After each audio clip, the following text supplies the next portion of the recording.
Assalamualaikum warahmatullahi wabarakatuh. Saya Wahyu Indra Alang Prakoso dari kelas 9E akan membuat video tentang awal mula masuknya Jepang ke Indonesia sampai masa kemerdekaan.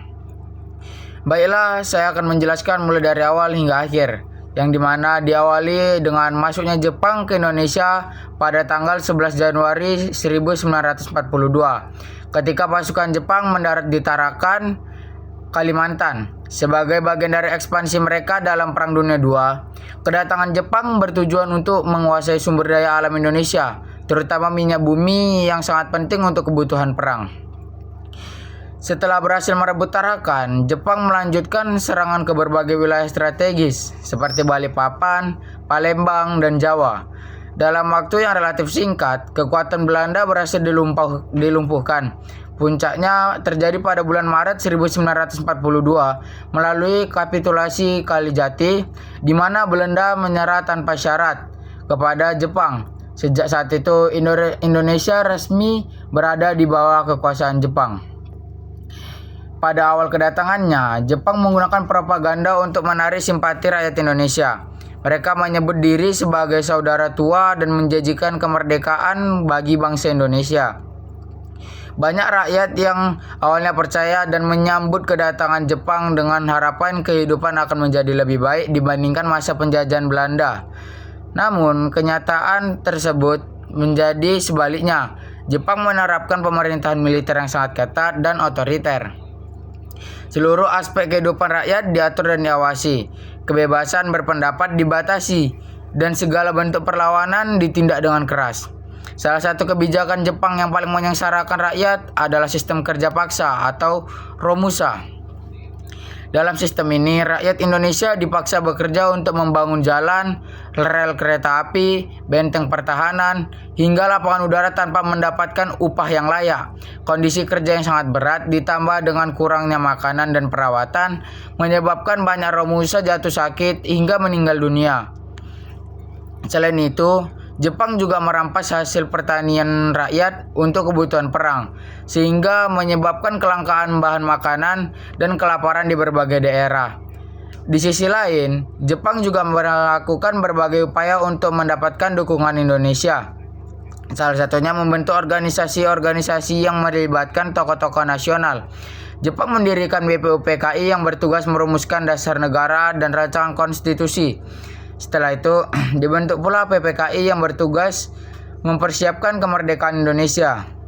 Dalam organisasi ini, tokoh-tokoh penting seperti Insinyur Soekarno dan Muhammad Hatta memainkan peran besar dalam merancang masa depan bangsa. Selain itu, Jepang juga membentuk organisasi militer seperti PETA yang memiliki kepanjangan pembela tanah air yang melatih pemuda Indonesia dalam bidang kemiliteran yang kemudian menjadi bekal penting dalam mempertahankan Indonesia. Namun, Jepang tidak memperbolehkan Indonesia untuk mengetahui bahasa mereka agar mereka tidak mengetahui apa strategi yang sedang dibahas oleh Jepang. Lalu memasuki tahun 1945, posisi Jepang dalam perang semakin melemah. Pasukan sekutu terus menekan di berbagai front, menjatuhkan bom atom di Hiroshima dan di Nagasaki, di mana itu adalah salah satu kota besar yang ada di Jepang. Sehingga peristiwa ini menyebabkan Jepang mengalami kehancuran dan kelumpuhan, yang akhirnya menyerah kepada sekutu pada tanggal 15 Agustus 1945. Kekalahan Jepang menciptakan kekosongan kekuasaan di Indonesia yang menjadi kesempatan emas bagi bangsa Indonesia untuk memproklamasikan kemerdekaan Indonesia itu sendiri. Setelah mendengar kabar kekalahan Jepang, para pemuda mendesak agar kemerdekaan segera diproklamasikan tanpa menunggu persetujuan Jepang. Terjadi peristiwa penting seperti Rengas Dengklok, di mana Soekarno dan Hatta dibawa oleh para pemuda untuk mengambil keputusan. Setelah melalui berbagai pertimbangan, akhirnya pada 17 Agustus 1945, Soekarno dan Muhammad Hatta membacakan teks proklamasi tersebut. Sehingga peristiwa ini menandai berakhirnya masa penjajahan dan lahirnya Negara Kesatuan Republik Indonesia. Dengan demikian, masa pendudukan Jepang di Indonesia yang berlangsung lama kurang lebih 3,5 tahun memberikan dampak yang sangat besar. Di satu sisi, rakyat mengalami penderitaan yang sangat luar biasa akibat kebijakan yang keras dan tidak manusiawi. Namun, di sisi lain, masa ini juga menjadi titik awal persiapan kemerdekaan melalui pembentukan organisasi nasional yang semakin kuat.